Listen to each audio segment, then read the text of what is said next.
Salve os irmãos com a paz do Senhor. Livro de Ruth, no capítulo de número 1 e versículo de número 16. Ruth, capítulo de número 1 e o versículo de número 16. Diz assim o texto: E Ruth respondeu: Não insista comigo para deixá-lo e voltar.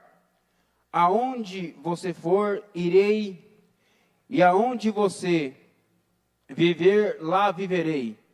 Seu povo será o meu povo, seu Deus será o meu Deus. Onde você morrer, eu ali morrerei, e serei ali sepultada. Que o Senhor me castigue severamente, e se me permitir que qualquer coisa não ser a morte, nos separei. Quando Noemi viu e Ruth estava decidida a ir com ela, e não insistiu mais. Os irmãos podeis assentar? Culto da família. Deus preparou essa palavra no meu coração, sobre essa família, e eu tenho certeza que Deus vai falar conosco nesta noite. E se fosse para mim lançar ou colocar um tema, eu diria assim: ore para tomar decisões, para não ter que orar pelas consequências dela. Quando fala de família, um dia, essa família morava em Belém de Judá. E ali, por um período, passa-se uma grande crise financeira na cidade. Uma cidade onde o potencial financeiro maior era a agricultura e a agropecuária. Mas por causa do pecado do povo, por causa da desobediência do povo, Deus permite que aquela cidade entre em uma decadência financeira, em uma decadência política, e uma decadência espiritual. E a fome bateu aquela cidade. A fome bateu aquela nação. E a angústia daquele povo era tanta. E um dia um chefe de família, seu nome era Elimeleque, ele toma uma decisão. Aqui está em crise, aqui está em fome, aqui está em miséria. A minha família está a padecer. Eu vou tirar minha família daqui. Irmãos, ninguém toma uma decisão achando que vai dar errado. Você vai tomar uma decisão achando que vai dar errado? Alguém entra numa disputa para perder? Não acontece isso. Mas aquele homem, sem buscar a direção de Deus, ele toma uma decisão por conta própria. A nação está em fome, o povo está em miséria, minha família está padecendo. Vou tirar minha família daqui e vou para os campos de Moabe, que ficava cerca aproximadamente de 270 quilômetros. Vou lá porque lá tem alimento. Minha família não vai padecer mais. Mas lembrando que o significado de Belém de Judá é casa de pão.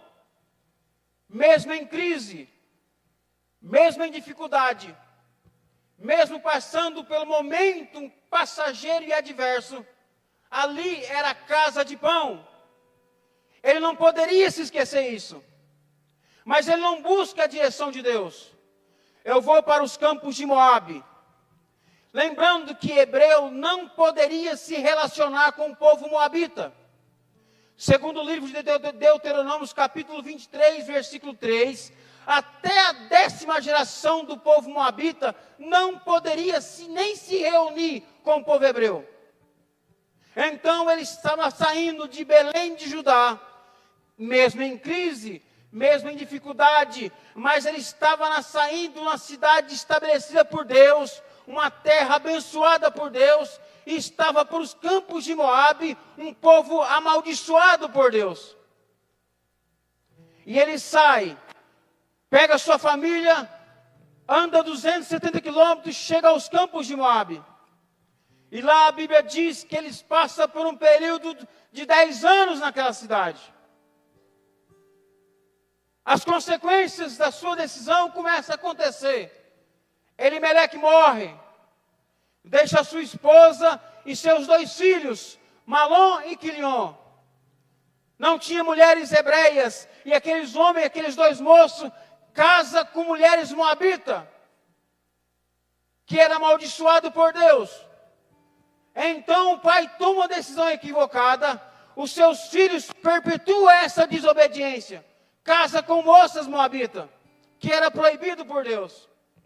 No decorrer da história, aqueles moços também morrem. Dificilmente, quando começa um ato de desobediência, vai se construindo, dificilmente isso dá certo. O homem morre, os seus 2 filhos também morrem. Sobra só a nora, as 2 noras e a mãe dos moços.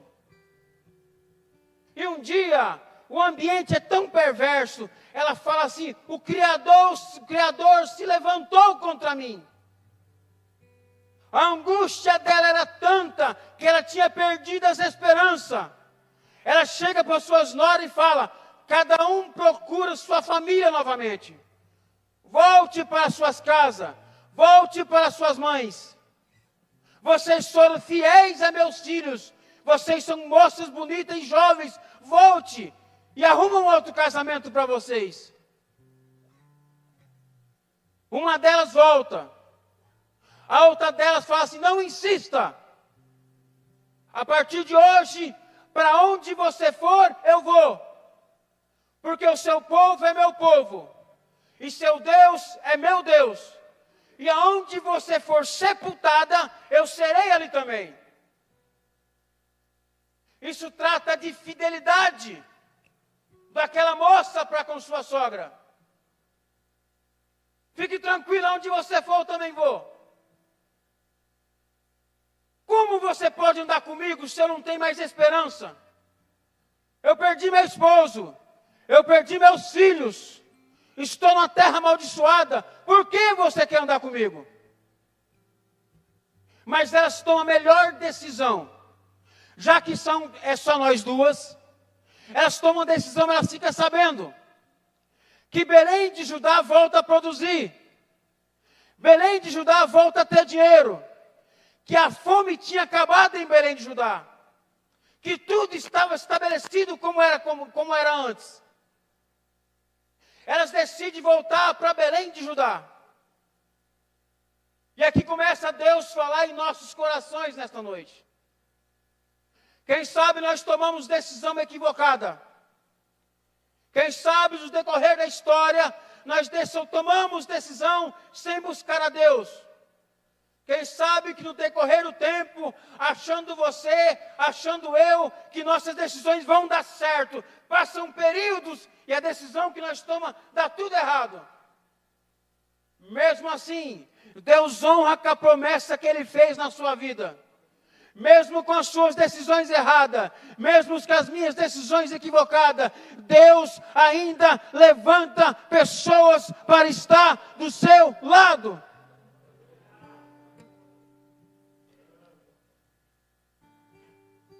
Com os problemas que causamos com as nossas decisões, com os problemas que arrumamos no decorrer da história, aí você junta com as promessas que Deus fez a você anos atrás, e você cai em decadência, e você fala: Deus, cadê a promessa? Cadê aquilo que o Senhor me prometeu quando eu era criança? E agora, Deus, estou nesse momento equivocado, estou nesse momento de dificuldade. Aquela mulher estava tão angustiada que ela falava: o Todo-Poderoso se levantou contra mim. Há momentos que nossa vida, que estamos passando por um vale, que parece que Deus nos abandonou. Há momentos na vida que passamos por dificuldade, que parece que Deus nos afastou de nós. E parece que as promessas de Deus nunca vai acontecer na nossa vida. Mas em Números 23, 19, a Bíblia diz assim, ó, que Deus não é homem para que minta, e nem filho do homem para que se arrependa. Quem sabe você tem caído em situações de adversidade, mas eu estou aqui nesta noite para dizer para você que a palavra de Deus ainda está de pé sobre a sua vida. Estou aqui para te dizer que a promessa de Deus está de pé sobre a tua vida. É só um processo que você está passando. Talvez nem Deus é responsável por isso.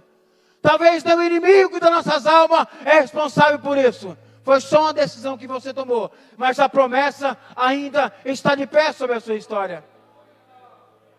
O homem falha. O homem volta atrás. Talvez nem é por maldade. Porque as situações humanas volta atrás. Fulano, eu vou estar lá 3 horas da tarde. Talvez o carro fura o pneu. Talvez uma coisa acontece. Talvez um filho fica doente. E você chega, rapaz, não pude estar 3 horas. Mas Deus não volta atrás na sua promessa que Ele fez sobre a sua vida.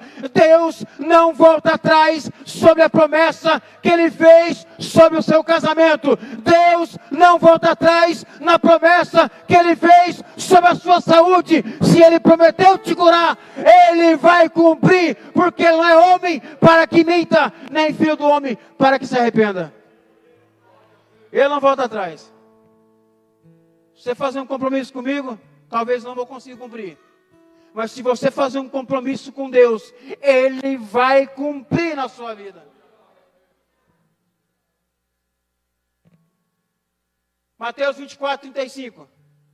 Ele fala assim, ó: passarás os céus e a terra, mas as minhas promessas não vão te passar.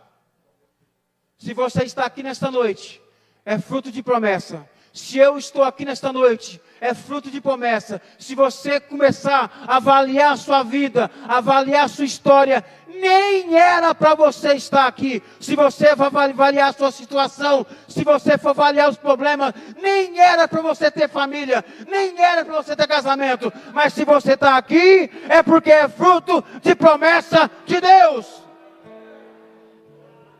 Glória a Deus, aleluia. Só do fato de eu estar falando é fruto de promessa. Eu com 3 anos, os mais, não vou falar mais velhos, os mais experientes. Lembra aquela televisão que tinha válvula? Eu tinha televisão daquela e estava sem a capa atrás. E eu enfiei o dedo, tomei um choque. E eu estava desenvolvendo a fala. Eu fiquei mudo. Um dia o pastor chegou assim e falou assim: ô Dorival, aconteceu que esse menino estava falando, parou de falar. Meu pai falou assim: não, ele ficou mudo. Tomou um choque de televisão, parou de falar. Falou assim: eu vou orar nessa noite, esse menino vai voltar a falar. Só do fato de eu estar falando aqui, é fruto de promessa de Deus.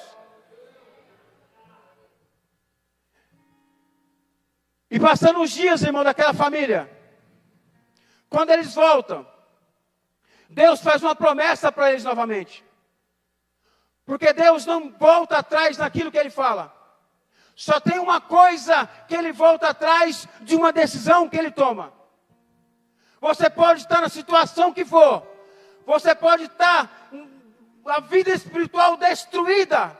Só tem uma coisa que Deus volta atrás. É quando existe um coração quebrantado diante de Deus. Ele volta atrás. Como isso, Jones? Isaías no capítulo 38. Deus fala para Isaías, vai estar o rei Zedequias. Fala para ele colocar a casa dele em ordem, que ele vai morrer. Irmãos, foi uma profecia, não foi uma promessa, foi um ato decisivo. Põe a tua casa em ordem, que tu morrerás e não viverás. A Bíblia fala que Zedequias vira para a parede e começa a lamentar, chorar a Deus, suplicar a Deus. Quando Isaías volta embora, no meio do pátio, Deus fala: Isaías, tomei uma decisão, volta lá atrás, fala para ele que eu vou acrescentar a ele mais 15 anos de vida.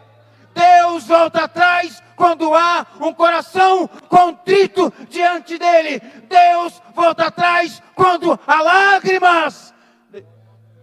Deus volta atrás para te abençoar, para te renovar, para te encher a tua força, para te encher de graça, para te encher de unção, para te renovar. Quem sabe você passou o ano passado inteiro desanimado, e começa o ano, você fala: Deus, mas eu vou começar o ano do mesmo jeito. Através da palavra que estou pregando nesta noite, eu vou falar para você: Deus está te renovando hoje, Deus está te enchendo hoje, Deus está te renovando e enchendo da presença dEle. Isaías 40, 31. Aqueles que confiam no Senhor, as suas forças serão renovadas. Confia nele que Deus vai renovar a sua força. Confia nele que Deus vai renovar a sua vida espiritual. Confia nele que Ele vai renovar a sua vida. Ele vai limpar a sua mente, fortalecer a sua força física. Confia nele, irmãos. Belém de Judá. Alguns falam assim: a igreja de hoje não é mais como a igreja de antigamente. Belém de Judá hoje não é mais como a Belém de Judá de antigamente. Talvez não seja em alguns quesitos, mas continua sendo Belém de Judá. Belém de Judá hoje não acontece mais milagres como antigamente. Talvez parou, porque nós paremos de profetizar milagres. Belém de Judá hoje, talvez não é condicamente. As pessoas falam antigamente, a igreja era cheia de Deus, o povo pulava, o povo dava glória a Deus, o povo dava aleluia. Talvez as nossas atitudes tenham feito essa Belém de Judá hoje. Mas eu prego para os irmãos esta noite, que Deus ainda renova o teu povo, que Deus ainda renova a tua igreja, que Deus ainda enche o teu povo de fogo, que Deus ainda manifesta no meio do teu povo. Deus não mudou. Deus não mudou. Deus não muda. Um dos atributos de Deus é que Ele é imutável, Ele não muda. Nós mudamos conforme o tempo. Nós mudamos as nossas decisões conforme as circunstâncias da vida.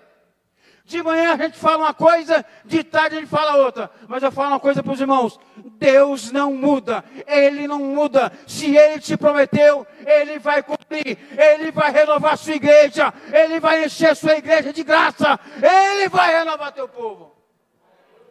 Por quê? Porque é promessa de Deus. Porque é promessa de Deus renovar a sua igreja nos últimos dias. A promessa de Deus, encher seu povo de graça, encher seu povo de glória nos últimos dias. Há uma promessa de Deus para a nossa vida. Não podemos deixar que o desânimo nos abata. Não podemos deixar que os fracassos da vida venham desanimar. Você pode estar desanimado do jeito que for. Fala: Deus, hoje eu mesmo desanimado, mesmo cansado, eu vou na tua casa hoje. E lá eu tenho certeza que a palavra de Deus vai falar em meu coração. Eu vou estar cheio da graça de Deus. O camarada vai desanimado. Chega aqui no culto, talvez um louvor fala em seu coração. Vem desanimado. Talvez a palavra de Deus não fala com você. Talvez um saudar do irmão. Rapaz, mas esse irmão me saudou de um jeito diferente. Você volta animado. Você volta cheio da graça de Deus. Eu estava desanimado semana passada. Segunda, terça, quarta, desanimado, animado de novo. Porque nossa vida é assim, irmãos. Não podemos desanimar. Não podemos fracassar no meio da caminhada. Não podemos parar. Porque a volta de Jesus é iminente. Falta só mais um passo. Falta um pouquinho de tempo. Não é hora de nós parar. Não é hora de nós desanimar. Está apenas começando o ano. Os irmãos fiquem de pé.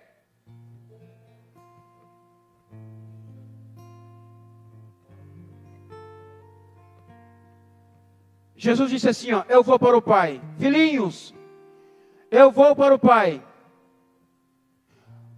Mas eu não deixarei órfãos. Eu enviarei o Consolador. O Consolador é o Espírito Santo de Deus. E ele está aqui nesta noite. Existe uma matéria teológica que trata da presença do Espírito Santo, da ação do Espírito Santo na igreja. as duas principais dela. É o Espírito Santo que convence o homem do pecado. Camarada pode pregar bonito, o cantor pode cantar bonito, mas quem convence o homem do pecado é a ação do Espírito Santo. Existe outra ação do Espírito Santo na terra. Trata-se de Paracletos. Diz assim: aquele que fala e intercede em favor de você. Mesmo desanimado, mesmo fracassado, mesmo achando que você está abandonado, existe o Espírito Santo de Deus que está aqui nesta noite. Ele fala e intercede em favor de você. Ele fala e intercede em favor da sua família. Ele fala e intercede em favor do seu casamento. Ele fala e intercede em favor da sua doença. Ele está aqui nesta noite. O Espírito Santo de Deus está aqui nesta noite. E Ele sabe todas as suas necessidades. O Espírito Santo está aqui nesta noite. Ele sabe de todas as suas dificuldades. O Espírito Santo está aqui nesta noite. Ele sabe de todas as suas limitações.